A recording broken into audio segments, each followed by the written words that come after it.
තෙරුවන් සරණයි සියලු දෙනාටම බෞද්ධ සාහිත්‍යයේ සහ ත්‍රිපිටක දේශනාවලට අනුව මහා සංඝ රත්නය උදෙසා අටපිරිකරක් පූජා කිරීමෙන් ලැබෙන ආනිසංස අතිමහත්ය. අපි ඒ ගැන ටිකක් කතා කරලා බලමු.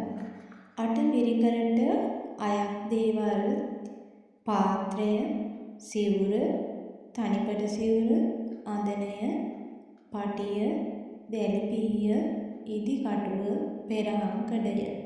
මේ කියන සියල්ල අටපිරිකරට අයත් දේවල්. මේ පින්කමෙහි ප්‍රධානතම හා සුවිශේෂී ආනිසංස කිහිපයක් තියෙනවා. ඒ අතරින් අපි ටිකක් විමසා බලමු.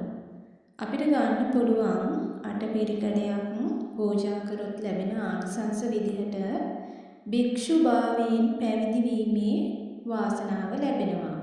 ඒ කියන්නේ පින්වතුනි අතීතයේ අටපිරිකර පූජා කළ පින්වතුන් සසර සැරිසරා අවසාන ආත්මයේදී බුදුරජාණන් වහන්සේ හමු වී පැවිදි වීමට කැමැත්ත ප්‍රකාශ කළ විට බුදුරජාණන් වහන්සේ ඒහි භික්ෂු කියලා පවසලා තියෙනවා.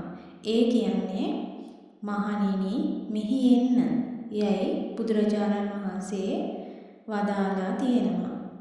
ඉතින් ඒ කියූ සැනින් දිව්‍යමය අටපිරිකරක් ඉබේම පහළ වී සිරුරෙහි ඒක සකස් වෙලා තියෙනවා. ඉතින් ඒකට තමයි කියන්නේ භික්ෂු භාවයෙන් පැවිදි වීමේ වාසනාව ලැබෙනවා කියලා අටපිරිකරක් පූජා කරගන්න. අපි බලමු දෙවෙනි කාරණාව. දෙවෙනි කාරණාව තමයි සසර පුරා අපේ මේ සසර පුරාවටම ඇඳුම් පැළඳුම් හා ආහාර හිඟ නොවෙනවා. අටපිරිකර පූජා කළ තැනැත්තා උපදින හැම ආත්මයකදීම කිසි විටකත් ඇඳුම් පැළඳුම් වලින් හිඟයක් ඇති වෙන්නේ නැහැ. ඒක තමයි අපේ දෙවැනි කාරණාව. එතකොට තව දෙයක්. අපේ අටපිරිකරේ තියෙනවනේ පාත්‍රයක්. ඒ පාත්‍රේ පූජා කිරීමේ ආනිශංසය ලෙස අපට ගන්න පුළුවන් ඊතා ප්‍රණීත, ඊතාම වටිනා ප්‍රණීත ආහාර පාන අපට નિરાයාසයෙන්ම ලැබෙනවා. ඒ තමයි පාත්‍රය පූජා කිරීමේ ආනිසංස විදිහට අපිට ලැබෙන්නේ. තව දෙයක් තමයි අටපිරිකර පූජා කරොත් අපිට රන් රිදී මුතු මැණික් ආදී මහා ධන සම්පත් වලට හිමිකම් කියන්න පුළුවන්. බලන්න අටපිරිකරක් පූජා කරන අපිට ලැබෙන ආනිසංස කොච්චරනම් තියෙනවද? අපි මේ කාරණා දන්නේ නැතුවනේ අටපිරිකරක් පූජා කරන්නේ.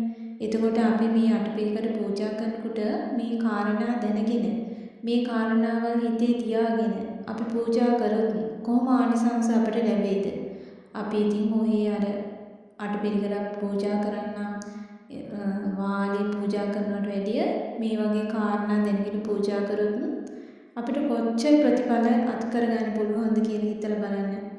එතකොට අපේ තුන්වෙනි කාරණාව තමයි රෝග පීඩා වලින් තොරවීම සහ ආරක්ෂාව ලැබීම. එතකොට ඒ දේවල් අපිට රෝග පීඩා වලින් තොර වෙලා අපිට ආරක්ෂාව ලැබෙන්නේ කොහොමද කියලා අපි බලමුද? එතකොට තව කාරණාවක් කියන්න පුළුවන් අපිට. දැලිපිහිය සහ ඉදි කටුව. මේකත් අපට අටපිරිකරට තියෙන දෙයක්නේ. ඒ දේවල් අපි පූජා කරොත් අපිට සසරේ අපේ මේ සසරේ තියුණු ඥානයක් අපිට තියුණු ඥානයක් ලැබීමට ජීවිතයට පැමිණෙන බාධක. එතකොට කරදර සහ සතුරු උවදුරු සිඳ බිඳ දැමීමට මේ සංසාරේ හේතු වෙනවා. එතකොට අටපිරිකරේට තියෙන දෙයක් තමයි පෙරහංකඩ පූජාව. පෙරහංකඩ පූජාව කිරීමෙන් අපිට සසර ගමනේදී ලෙඩ රෝග සහ අනතුරු වලින් ආරක්ෂාව සැලසෙනවා. ඒ වගේම අපේ සිත පිරිසිදු වෙනවා. බලන්න අපිට කොච්චර පින් දහම් කරගන්න පුළුවන්ද? අපි ඊළඟ කාරණාව බලමු. ඊළඟ කාරණාව තමයි සමාජයේ ගරු බුහුමනට ලක් වෙනවා. ගරු බුහුමනට ලක් වෙන්නේ කොහොමද දන්නවද පින්වතුනි? කල්යාණ මිත්‍රයන් සහ හොඳ ඇසුරක් නිරන්තරයෙන්ම ලැබෙන අතර සමාජයේ සෑම දිනාගේම ආදරයට, ගෞරවයට සහ විශ්වාසයට පාත්‍ර වෙනවා. සෑම විටම මේ සංසාරේ අටපිරිකර පූජා කරන පිණින් සෑම විටම මේ සංසාරේ තේජවන්ත පෙනුමක් ලැබෙනවා. එතකොට බලන්න කොච්චර අටපිරිකරක් පූජා කරත් අපිට ඒ පිළිබඳව ආනිසංස ලබා ගන්න පුළුවන්ද? ඉතින් මේ වගේ උතුම් පින්කම් මනුස්ස ජීවිතේ අපි කරගත්තොත් මතු උපදින හැම ආත්මයකටම අපට මේ වගේ ප්‍රතිඵල ලබා ගන්න පුළුවන්. එතකොට අපි බලමු පස්වන කාරණාව. පස්වන කාරණාව තමයි උතුම් නිවන් සුව අත්වීම.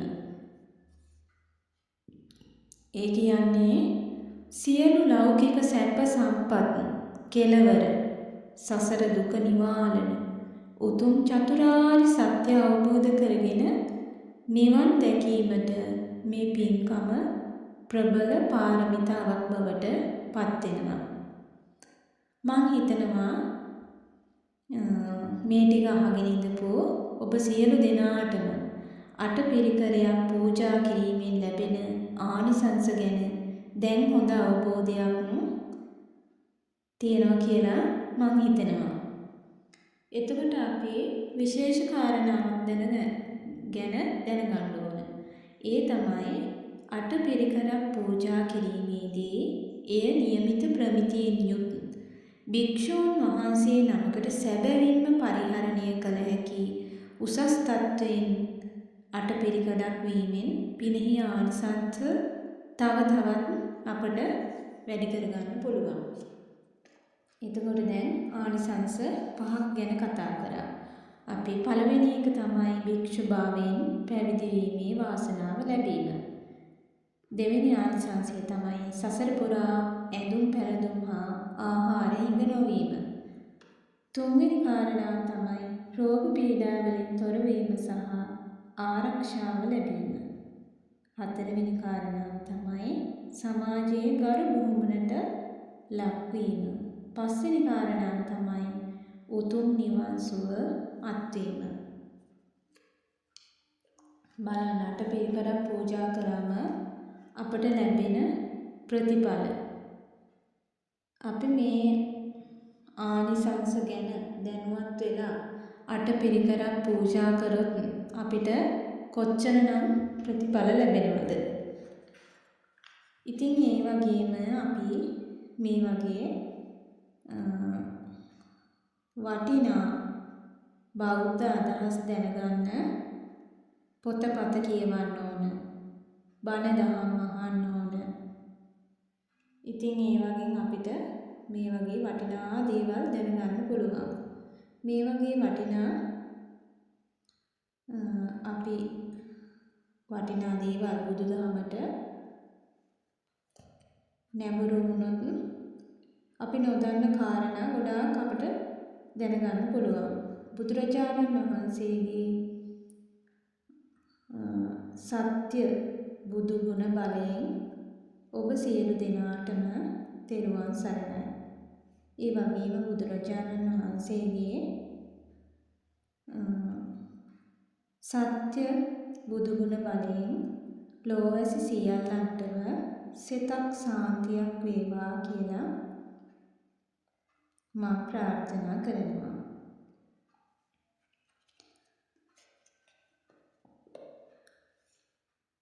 දුකින් පිලෙන සත් දුකින් මිදෙත්වා බියෙන් විසෙන සත්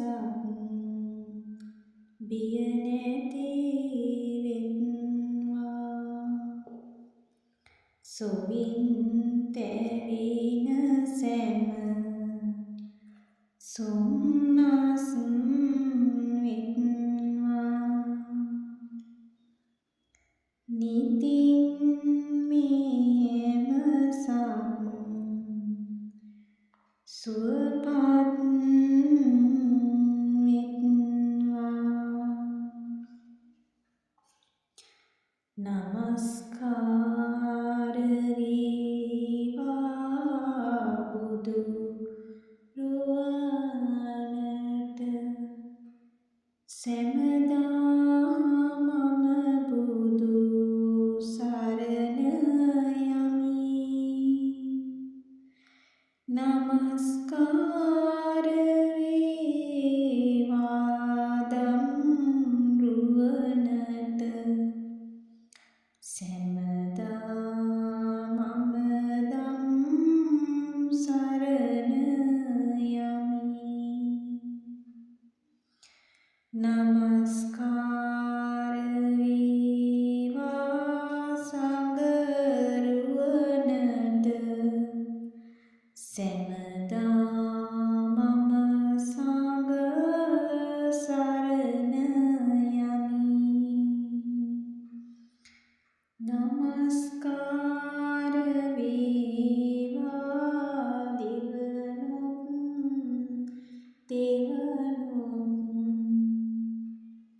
සැම